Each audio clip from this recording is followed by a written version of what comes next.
പാലക്കാട്ട് CPM പ്രവർത്തകരും നേതാക്കന്മാരും ആകെ ഭയപ്പാടിലാണ്. തിരുവനന്തപുരത്ത് CPMനെ ഒരു പരുവത്തിലാക്കിയ പഴയ മേയർ റൂട്ടി ഇപ്പം പാലക്കാട് ജില്ലയിൽ വ്യാപകമായി അവിടുത്തെ പാർട്ടി വേദികളിൽ പ്രസംഗിക്കുക.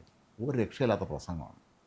എനിക്ക് തോന്നുന്നു ഇപ്പോൾ ഭർത്താവിൻ്റെ വീട്ടിലാണ് മേയർ റൂട്ടി ഉള്ളത്. അതുകൊണ്ടാണ് ആ ഏരിയയിലോട്ട് ഇപ്പം കയറിയിരിക്കുന്നത്. അതെ, തിരുവനന്തപുരത്ത് ഏതായാലും കോർപ്പറേഷൻ്റെ ഭരണം BJPയെ ഏൽപ്പിക്കുന്നതിൽ സുത്യർഹമായ പങ്ക് വഹിച്ച ഒരാളാണ് ഈ മേയർ റൂട്ടി. അക്കാര്യത്തിൽ തിരുവനന്തപുരത്ത് CPM പ്രവർത്തകർ എക്കാലത്തും മേയർ റൂട്ടിയോട് നന്ദി രേഖപ്പെടുത്തിക്കൊണ്ടിരിക്കുന്നതാണ് നമ്മൾ പലപ്പോഴും അവരുടെ പല വാർത്തകളുടെ താഴെയുള്ള കമൻറ്റ് നോക്കി മനസ്സിലാക്കാൻ കഴിയുന്നത്. അതിൻ്റെ ഒപ്പം തന്നെ ശിവൻകുട്ടി അതെ, ശിവൻകുട്ടി ഇലക്ഷനിൽ തോറ്റത് പോലും മേയർ റൂട്ടിയുടെ പ്രചാരണം കൊണ്ടാണ് എന്ന് പറയുന്നത്. എന്ന് പറഞ്ഞാൽ ശിവൻകുട്ടിക്ക് എതിരായിട്ടല്ല മേയർ റൂട്ടി പ്രചാരണം നടത്തിയത്, ശിവൻകുട്ടിക്ക് അനുകൂലമായിട്ടാണ്. പക്ഷേ അത് ഗുണം ചെയ്ത് രാജീവ് ചന്ദ്രശേഖരനായി. അത്രയേ ഉള്ളൂ. ഈ മേയർ റൂട്ടിക്ക് വീണ്ടും സീറ്റ് കൊടുക്കാത്തത് തന്നെ ഇതുകൊണ്ടാണെന്ന് നമുക്കറിയാമല്ലോ. രണ്ടാമത് പിന്നെ അസംബ്ലിയിലത്തേക്ക് പിന്നെ പരിഗണിക്കാമെന്നൊക്കെയാണ് പറഞ്ഞു കേട്ടിരുന്നത്. പക്ഷേ അസംബ്ലിയിൽ പരിഗണിച്ച് ബാക്കിയുള്ള സീറ്റും കൂടെ പോകുമായിരുന്നു എന്നുള്ളതുകൊണ്ട് എന്തായാലും CPM വളരെ തന്ത്രപൂർവ്വം അക്കാര്യത്തിൽ തീരുമാനിച്ചു. ഏതായാലും പാലക്കാട് മേയർ പ്രസംഗം നമ്മൾ കേൾക്കേണ്ടതാണ്. ചില ചോദ്യങ്ങളൊക്കെ ചോദിക്കുന്നുണ്ട്. Narcotic is A dirty business. 20ാം നൂറ്റാണ്ട് സിനിമയിൽ മോഹൻലാൽ സുരേഷ് ഗോപിയോട് പറയുന്ന ഒരു ഡയലോഗുണ്ട്. അപ്പോൾ ആ ഒരു ഡയലോഗ് എന്തുകൊണ്ട് മുഖ്യമന്ത്രി സ്വന്തം പാർട്ടിക്കാരോട് പറയുന്നില്ല എന്നാണ് മേയർ റൂട്ടിയുടെ ഒരു പ്രസക്തമായ ചോദ്യം. Narcotics is A dirty business എന്ന് മുഖ്യമന്ത്രിയെ പറഞ്ഞു കൊടുക്കാൻ ഈ നാട്ടിൽ ആരെങ്കിലും ഉണ്ടാകണേ എന്ന് എനിക്ക് ഇവിടുത്തെ DYFIക്കാരോടും ഇവിടുത്തെ ആളുകളോടുമൊക്കെ പറയാനുണ്ട്. ആ ചോദ്യത്തിന്റെ ഉത്തരം പറയാനാണെങ്കിൽ നമ്മൾ പിണറായി വിജയന്റെ കാലത്തേക്ക് പോകേണ്ടി വരും.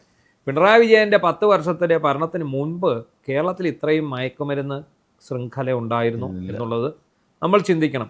ഇത്രയും യുവാക്കൾ മയക്കുമരുന്നിന് അടിമകളായിരുന്നോ? ഇത്രയും യുവാക്കൾ ഈ മയക്കുമരുന്നിൻ്റെ കാരിയർമാരായി പ്രവർത്തിക്കുന്നുണ്ടായിരുന്നു? ഇതെല്ലാം നമ്മൾ അന്വേഷിക്കണം.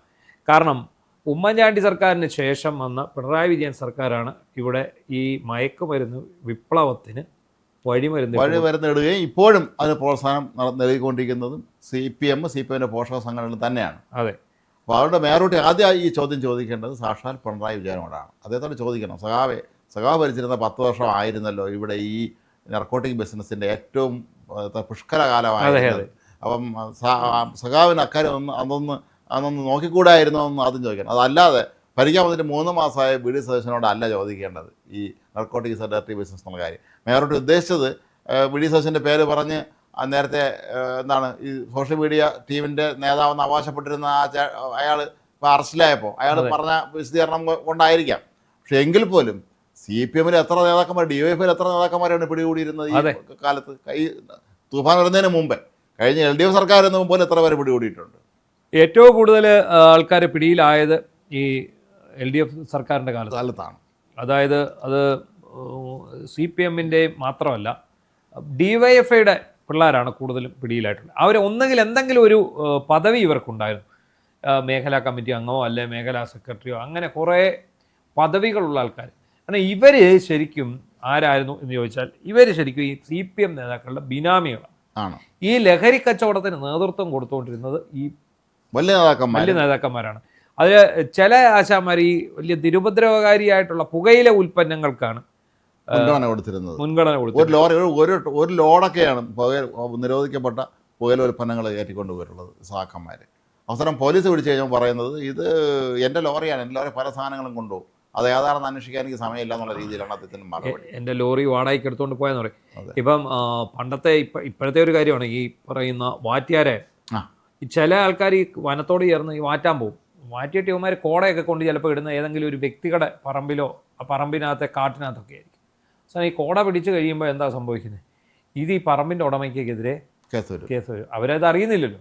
അതെ, ഇതിപ്പം കൊണ്ടിടുന്നത് ആരായിരിക്കും എന്തായിരിക്കും എന്ന് ആരും അറിയുന്നില്ല. അങ്ങനെയുണ്ട്.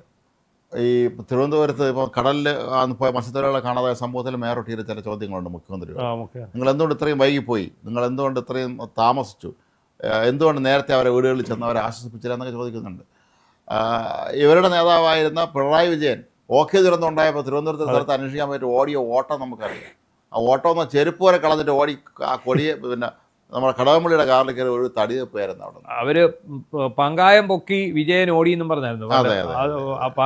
പങ്കായം പൊക്കി ഞാനൊന്ന് നോക്കി എന്ന് പറഞ്ഞ പാട്ടിന്റെ താളത്തിലാണ് ഇത് വന്നത്. പങ്കായം പൊക്കി വിജയൻ ഓടി എന്നും പറഞ്ഞിട്ടാണ്. ഏതായാലും വളരെ പ്രസക്തമായ ചോദ്യങ്ങളാണ് മേയറൂട്ടി ഇപ്പോൾ ചോദിച്ചുകൊണ്ടിരിക്കുന്നത്. DYFയുടെ തിരുവനന്തപുരം ജില്ലാ പ്രസിഡന്റാവാൻ ശ്രമിച്ചു, പൊളിഞ്ഞു. സ്വന്തം പാർട്ടിക്കാർ പൊളിച്ചു. DYFയുടെ സ്വന്തം ജില്ലാ പ്രസിഡന്റ് ആയെങ്കിൽ പോട്ടെ, സംസ്ഥാന പ്രസിഡന്റ് അയക്കാമെന്ന് വിചാരിച്ചു. അവിടെയും ഗോവിന്ദ മാഷ് ആപ്പ് വെച്ചു, അതും കിട്ടിയില്ല. അതാണ്. അപ്പോൾ ഇനി നേരെ മലബാർ മേഖലയിൽ ശ്രദ്ധ കേന്ദ്രീകരിക്കാനാണോ എന്ന് സംശയമുണ്ട്. കാരണം ബാക്കി അവശേഷിക്കുന്ന പാർട്ടിയും കൂടെ ആ ജില്ലയിലും കൂടെ, പാലക്കാട് നമുക്കറിയാം കമ്മ്യൂണിസ്റ്റ് പ്രസ്ഥാനത്തിൻ്റെ വളരെ ശക്തമായ അടിത്തറയുള്ളൊരു ജില്ലയാണ്. അത് തറക്കാൻ വേണ്ടി ആരെങ്കിലും പാർട്ടി വിരുദ്ധന്മാരാണോ ഇതിൻ്റെ പിന്നിൽ ചേർന്ന് വരിക്കുന്നതെന്ന് സ്വാഭാവികം നമ്മൾ സംശയിക്കേണ്ടി വരും. ഇതിനകത്ത് ഏറ്റവും വലിയ പരിദേവനം ശിവൻകുട്ടിയുടെ ആയിരുന്നു. ഈ പെങ്കൊച്ച് വന്നിട്ട് എൻ്റെ വണ്ടിയെ കയറി ഞാൻ തോക്കാൻ കാരണമെന്ന് അയാൾ പറഞ്ഞു. അയാൾക്ക് പറയേണ്ടി വന്നു. പറഞ്ഞു എന്നല്ല, പറയേണ്ടി വന്നു. തുറന്ന വാഹനത്തിൽ കൂടെ കയറി, അനുമതി ഇല്ലാതെ ചാടിക്കയറി, കണ്ണടയൊക്കെ വെച്ച് വന്ന് ഞാൻ കയറി. തുറന്ന വാഹനത്തിൽ പരിഗണന, സ്ത്രീകൾ എന്നെ ചീത്ത വിളിച്ചു എന്നാണ് അദ്ദേഹം പറയുന്നത്. അദ്ദേഹത്തെ എന്തായാലും മേയറൂട്ടിയുടെ സംഭാവന കാരണം യദുവിന് നല്ലൊരു ജോലി സെക്രട്ടറി അല്ലേ? അതെ അതെ. കുറെ ഉപദ്രവിച്ച്, കുറെ ദ്രോഹിച്ചു, അയാളെ ശരിക്കട്ട് വെള്ളം കുടിപ്പിച്ചുവെങ്കിലും ഒടുവിൽ താൽക്കാലികമാണെങ്കിൽ പോലും നിയമസഭയിൽ തന്നെ ജോലി കിട്ടി എന്നുള്ളതാണ്. പക്ഷേ നിയമസഭയിലെ യദു ഓടിച്ചുകൊണ്ട് വരുന്ന വാഹനം കാണാനുള്ള കെപ്പില്ലാതെ പിന്നെ ഈ ആര്യ രാജേന്ദ്രൻ്റെ ഭർത്താവായിട്ടുള്ള സച്ചിൻ ദേവ് ഇത്തവണ ബാലുശ്ശേരിയിൽ അങ്ങ് തോറ്റു കൊടുത്തു. ഇവർക്ക് മനസ്സിലായിരുന്നു കോൺഗ്രസ് അധികാരത്തിൽ വന്ന യദുവിനെ അവർ അവിടെ വണ്ടി ഓടിക്കാൻ വിളിക്കും. അങ്ങനെ വരുമ്പോൾ അങ്ങനെ ഒരുത്തം ഓടിച്ചുകൊണ്ടിരുന്ന വണ്ടി കാണേണ്ട ഗതികേടൊന്നും എനിക്കില്ല എന്നുള്ള ഞാൻ വേണ്ടെന്ന് വെച്ചിരിക്കുന്നത്. അവിടെ തോറ്റ് തുന്നമ്പാടി വീട്ടിൽ സുഖമായിട്ടിരിക്കുന്നു. അപ്പോൾ ആ സമയത്താണ് ആത്യന്തികമായിട്ട് ഒരു പിന്നെ പാർട്ടി പ്രവർത്തകയാണല്ലോ ആര്യ രാജേന്ദ്രൻ. IPS ആകണമെന്നായിരുന്നു ആഗ്രഹം. അങ്ങനെയുള്ള കുറച്ച് പ്രതീകാത്മക ചിത്രങ്ങളും നമ്മൾ കണ്ടിട്ടുണ്ട്. പാർട്ടി ഇതിനകത്ത്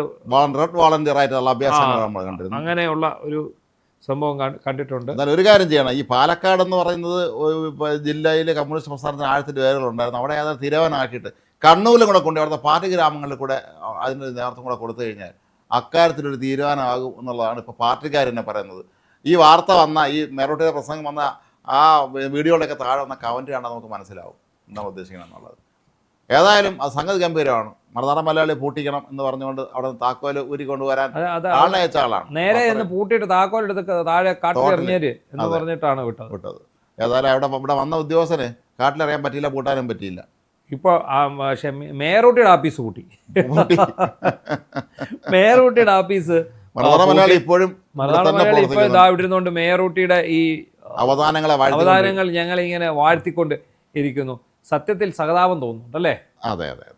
ഒരാള് ആരായിരുന്നു, ഞാൻ ഈ നഗരത്തിന്റെ മേയറാണ്, ഞാൻ ആരാണ്, എന്താണ്, ഞാൻ വലിയ സംഭവമായിട്ട് മാറിക്കൊണ്ടിരുന്ന ഇന്ത്യൻ പ്രസിഡന്റിന്റെ കാർ ഓവർടേക്കാൻ പറഞ്ഞ ആളാണ് മോട്ടോർ കേടിയെന്ന്. ആദ്യം ഏത് ഇന്ത്യൻ പ്രസിഡന്റ്, ഇവിടുത്തെ ആള് ഞാനാണ്. എന്തായാലും കൂടെ വന്ന SPGക്കാർ വെടിവെക്കാത്ത ഭാഗ്യമാണെന്ന് വേണം പറയാമെന്ന്. അല്ലെ, ടിപ്പിക്കൽ CPM എന്ന് കേട്ടിട്ടുണ്ട്. അതെ അതെ, അതാണ് ടിപ്പിക്കൽ CPM എന്ന് പറയുന്നത്. കൃത്യമാണ്. അതെ അതെ. അപ്പോൾ എന്തായാലും CPMന്റെ കാര്യത്തിലൊരു തീരുമാനമായിട്ട് ഈ കേരള പര്യടനം കഴിഞ്ഞ് മേയറൂട്ടി തലസ്ഥാനത്ത് തിരിച്ചെത്തുക എന്നുള്ള ഉറപ്പാണ്. അതിൻ്റെ അവസാനത്തെ അന്ത്യകർമ്മം കൂടി പൂർത്തിയാക്കിയതിന് ശേഷം തിരിച്ചെത്തട്ടെ എന്ന് നമുക്ക് പ്രാർത്ഥിക്കാം പാർട്ടിയുടെ. മേയറൂട്ടി പാലക്കാട്ട് പ്രസംഗിക്കാനെത്തി നടുങ്ങി വിറച്ച് പാലക്കാട്ടെ സഖാക്കൾ എന്നാണ് ഇതിനകത്ത് ശരിക്കും പറയേണ്ടത്. ദൈവമേ, ഞങ്ങളുടെ പാർട്ടി ഇതോടുകൂടി ഇവിടെയും തീരുമോ എന്നുള്ളതാണ്. ഞങ്ങളുടെ പാർട്ടി ഇവിടെ നിന്നും ഇല്ലാതാക്കാൻ ഒരു തിരുവനന്തപുരം ഒരു വാരി അടിച്ചു വാരി വൃത്തിയാക്കിയതിന് ശേഷമാണ് ഇവർ വന്നിരിക്കുന്നത്. ഇനി ഇവിടെ വന്ന് ഞങ്ങളുടെ പാർട്ടിക്ക് കൂടി പണി വെച്ച് തരുമോ? ശത്രുക്കളാണോ മേയറൂട്ടിയെ പാലക്കാട് പ്രസംഗിക്കാൻ എത്തിച്ചതെന്നുള്ള അന്വേഷണം മിക്കവാറും പാർട്ടി നടത്തേണ്ടി വരുമായിരിക്കും അവിടെ. ഇത് മേയറൂട്ടിയുടെ ആ ഒരു ഭാവി ആ യദുവിൻ്റെ സംഭവത്തോട് തന്നെ ഇല്ലാതായി എന്ന് തന്നെ പറയാറുണ്ട്. കാരണം അന്ന് ഇവർക്കൊരു താൽക്കാലിക വിജയം നേടാൻ പറ്റില്ല. തെളിവുകളെല്ലാം അട്ടിമറിക്കുന്നു. അങ്ങനെ മൂന്നാം പിണറായി സർക്കാർ വരുന്നതുകൊണ്ട് പേടിക്കേണ്ടതില്ലെന്നാണല്ലോ എല്ലാവരും കരുതി. അതെ അതെ, ക്യാപ്റ്റൻ ഉണ്ടല്ലോ അവിടെ. പക്ഷേ അന്ന് കള്ളം പറയാൻ കൂട്ടു നിന്ന ഗണേഷ് കുമാർ വരെ ഇതിനകത്ത് പെട്ടു എന്നുള്ളതാണ് ഏറ്റവും വലിയ കാര്യമായിട്ട് നമുക്ക് തോന്നുന്നത്. ഏതായാലും നമുക്കൊന്ന് കാത്തിരിക്കാം ഇനിയുള്ള നടപടികൾ എങ്ങനെ ആയിരിക്കും എന്നുള്ളത്. മേയറൂട്ടിയെ വടക്ക മലബാറിൻ്റെ പ്രത്യേക പ്രതിനിധിയായിട്ട് അയച്ചിരിക്കുകയാണ്. കണ്ണൂരൊക്കെ പാർട്ടിയെ നന്നാക്കാൻ ചിലപ്പോൾ ഇദ്ദേഹത്തെ വിടുന്ന ലക്ഷണമാണ് കാണുന്നത്. തളിപ്പറമ്പും പയ്യന്നൂരും ഒക്കെ ഇനി മറ്റു മണ്ഡലങ്ങളിലും ആവർത്തിക്കാൻ അത് ഏറെ സഹായകരം. ധർമ്മടത്തും ഒക്കെ തന്നെ അത് സംഭവിക്കട്ടെ എന്ന് നമുക്ക് ആശംസിക്കാം.